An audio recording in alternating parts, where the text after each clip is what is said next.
Indonesia, bangsa dan negara, rumah ideologi Pancasila. Bismillahirrahmanirrahim. Pemirsa tercinta yang dirahmati Allah, Tuhan Yang Maha Esa, bersua kembali di kanal Hikmatologi, monolog sederhana mengajak diri kita masing-masing berpikir kian melembus, cerdas, bijaksanakan hati nurani berdasar kitab suci agama kepercayaan yang kita yakini. Tentu saja senantiasa mengupayakan, menghayati, mempedomani, menerapkan nilai luhur Pancasila niscaya dalam kehidupan sehari-hari. Pemirsa yang dirahmati oleh Allah, di salah satu buku legendaris dari karya Plato sering dikutip oleh para sarjana, calon magister, calon doktor. Tapi kalau kita mencoba membuka halamannya, tidak ada satupun daftar pustaka. Jadi kalau ingin melihat keanehan, maka yang paling aneh adalah dunia akademik modern. Mengapa saya sebut aneh? Karena jika seseorang berkarya tanpa menyertakan referensi atau tidak ada running note dan tidak ada footnote di dalam karyanya, maka serta-merta sang pembimbing dengan gaya karismatik galaknya akan menolak.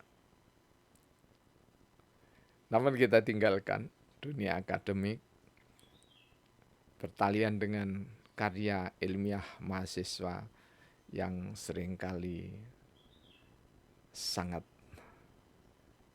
gila dalam tanda petik, ya. Gila dalam pengertian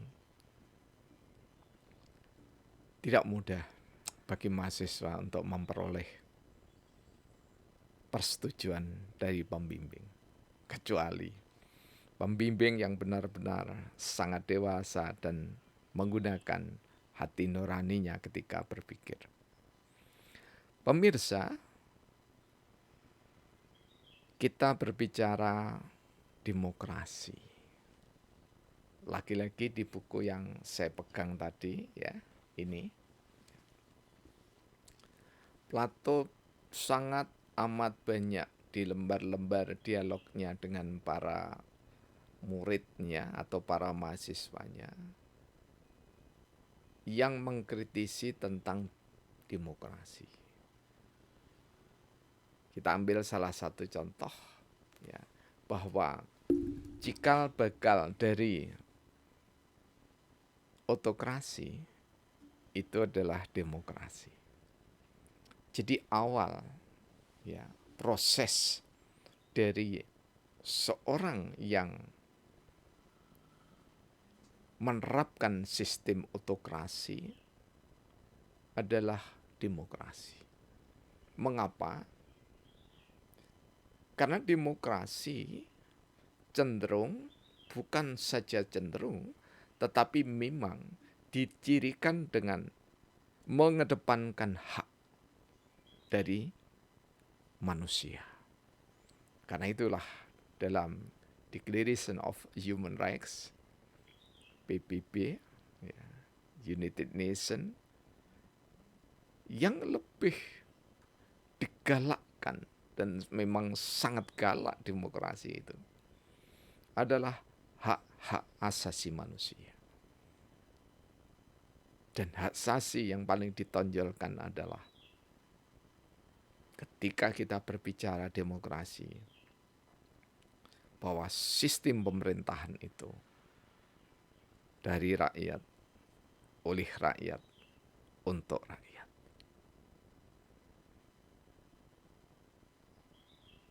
Pemirsa, ketika dari rakyat, oleh rakyat, untuk rakyat, maka sesungguhnya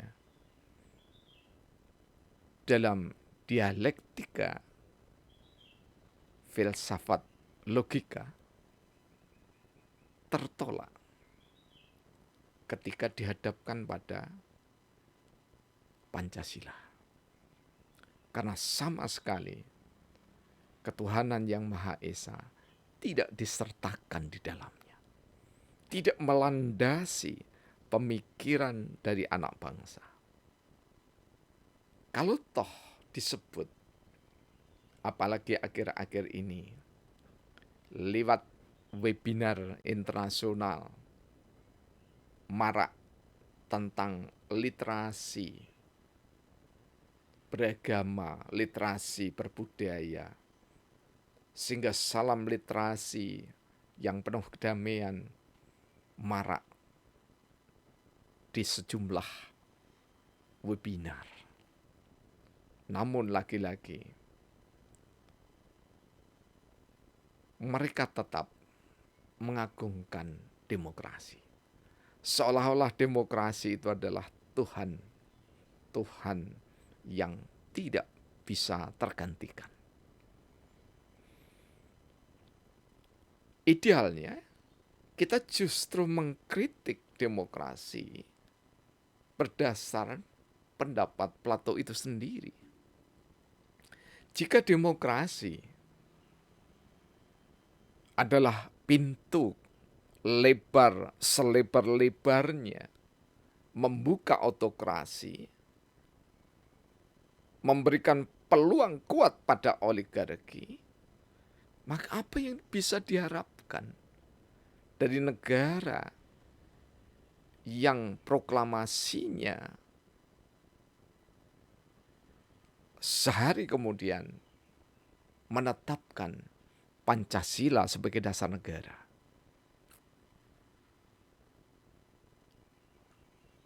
Dari arah manapun, logika dicoba kita bangun, maka tidak pernah alasan logis bisa diterima di bumi Pancasila. Karena memang pendiri bangsa, pendiri Republik Indonesia, sampai dengan pendiri Negara Kesatuan Republik Indonesia tidak pernah mendasarkan pada demokrasi. Tetapi negara ini dibangun, bangsa ini dibangun atas musyawarah hingga mencapai mufakat. Musyawarah landasannya sangat religius. Fasawirhum fil amri faida asamta fatwakal Allah. Urusan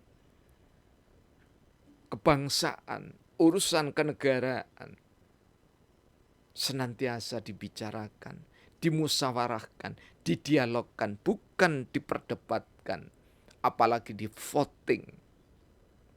Dan Pancasila, dasar negara, ideologi bangsa, sama sekali tidak di voting.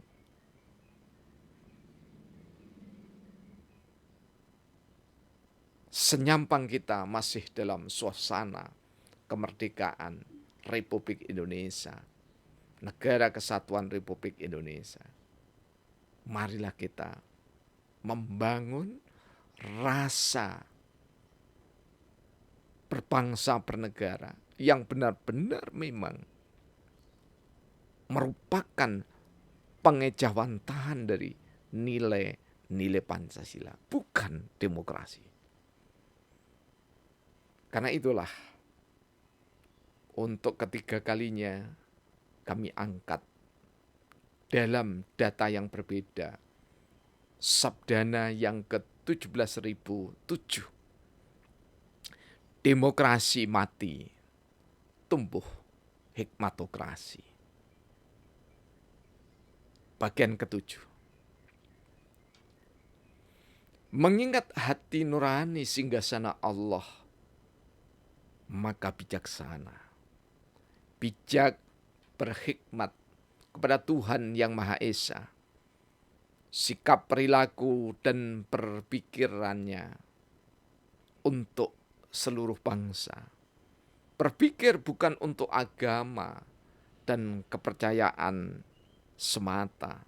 Berpikir untuk mewakili amanat penderitaan rakyat Indonesia. Hikmatokrasi hakikatnya mengakar kuat dari tokoh-tokoh bangsa.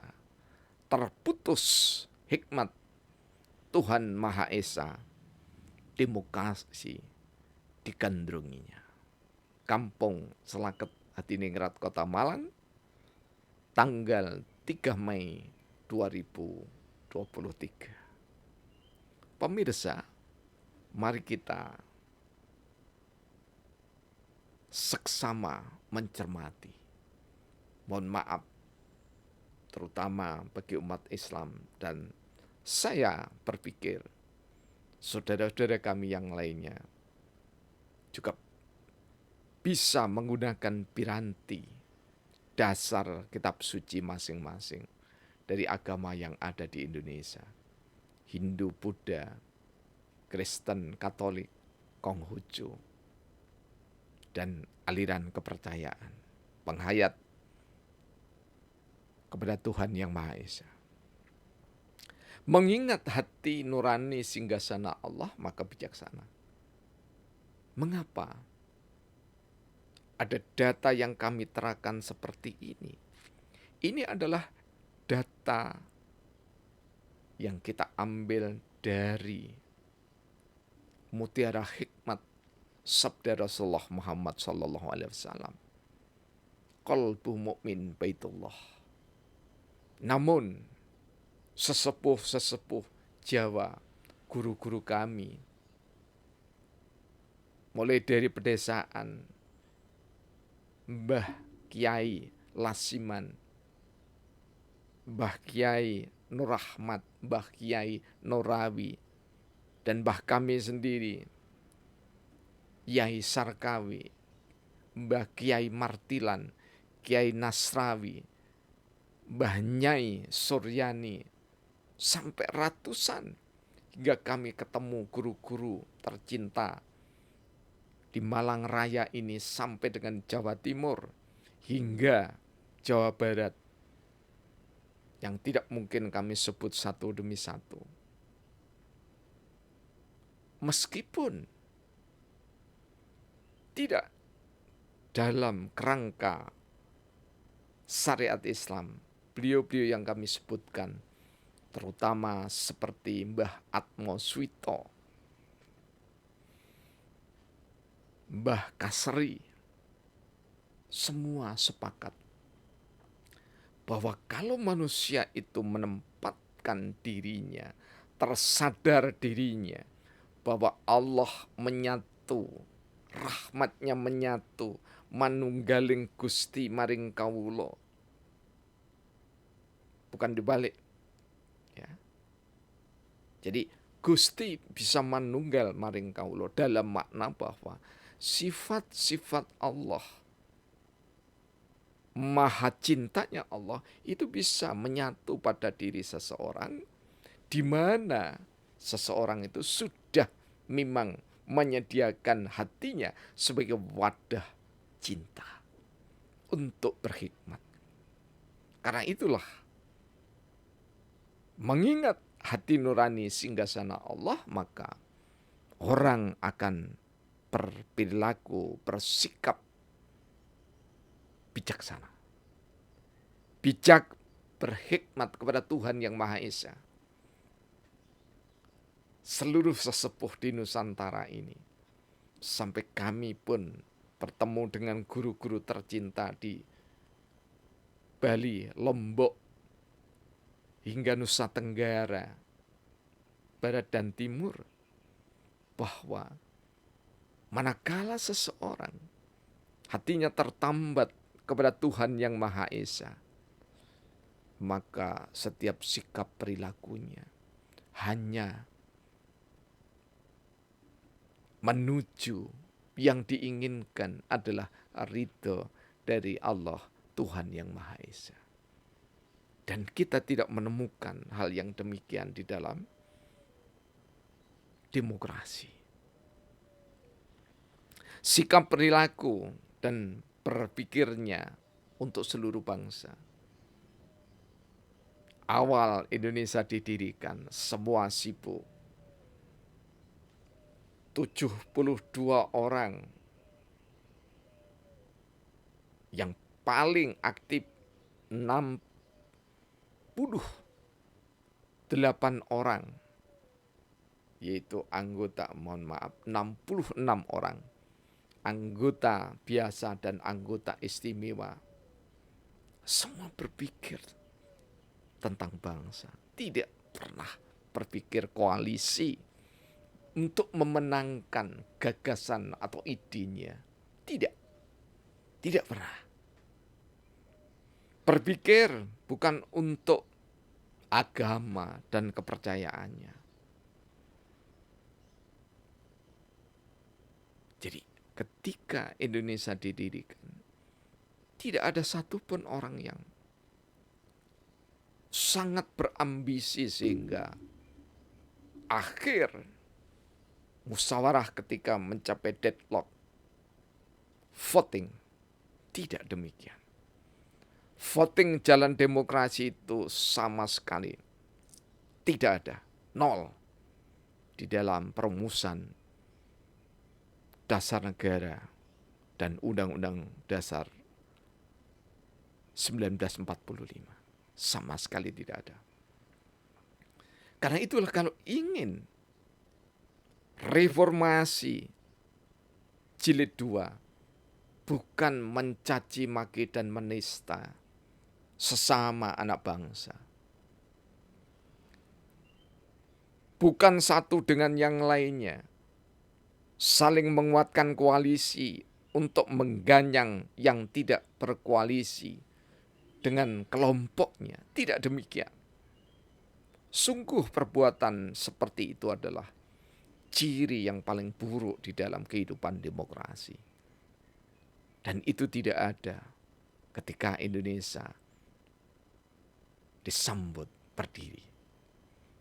Berpikir, bersikap, berperilaku untuk mewakili amanat penderitaan rakyat Indonesia. Sangat beralasan ketika Soekarno bersama Muhammad Hatta mencanangkan kabinet pertamanya adalah kabinet amanat penderitaan rakyat. Tersadar bahwa seluruh tokoh di bawah kepemimpinan Soekarno-Hatta Dwi Tunggal Indonesia, rakyat menderita. Karena itulah amanat rakyat yang menderita mengingatkan kami pada syariat Islam bahwa doa orang yang terzalimi, doa orang yang menderita itu dikabulkan oleh Allah Tuhan yang Maha Esa. Karena itulah direngkuh, diayomi, diupayakan agar rakyat secara progresif, terencana, terprogram dan terlaksana program itu dalam perilaku nyata, berangsur-angsur rakyat ditingkatkan kemakmurannya.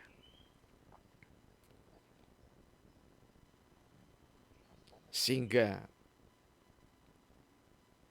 tokoh-tokoh partai politik tidak lagi berbicara tentang partainya. Ketika bangsa dan negara memanggil, maka partai politik ditinggalkan. Bukan sebaliknya. Tidak ada hari tanpa membesarkan partai. karena kuasa dan tahta yang selalu ingin dipertahankan dan digapai. Mempertahankan bagi mereka yang punya kekuasaan dan ingin menggapai bagi mereka yang belum ada dalam lingkaran kekuasaan. Karena itulah kami merekomendasikan hikmatokrasi hakikatnya mengakar kuat dari tokoh-tokoh bangsa, yakni berhikmat kepada Tuhan. Dirinya diabdikan kepada Allah Tuhan yang Maha Esa untuk membangun bangsa negara, bukan membangun partai yang digandrunginya. Karena itulah ketika terputus hikmat Tuhan Maha Esa, demokrasi digandrunginya.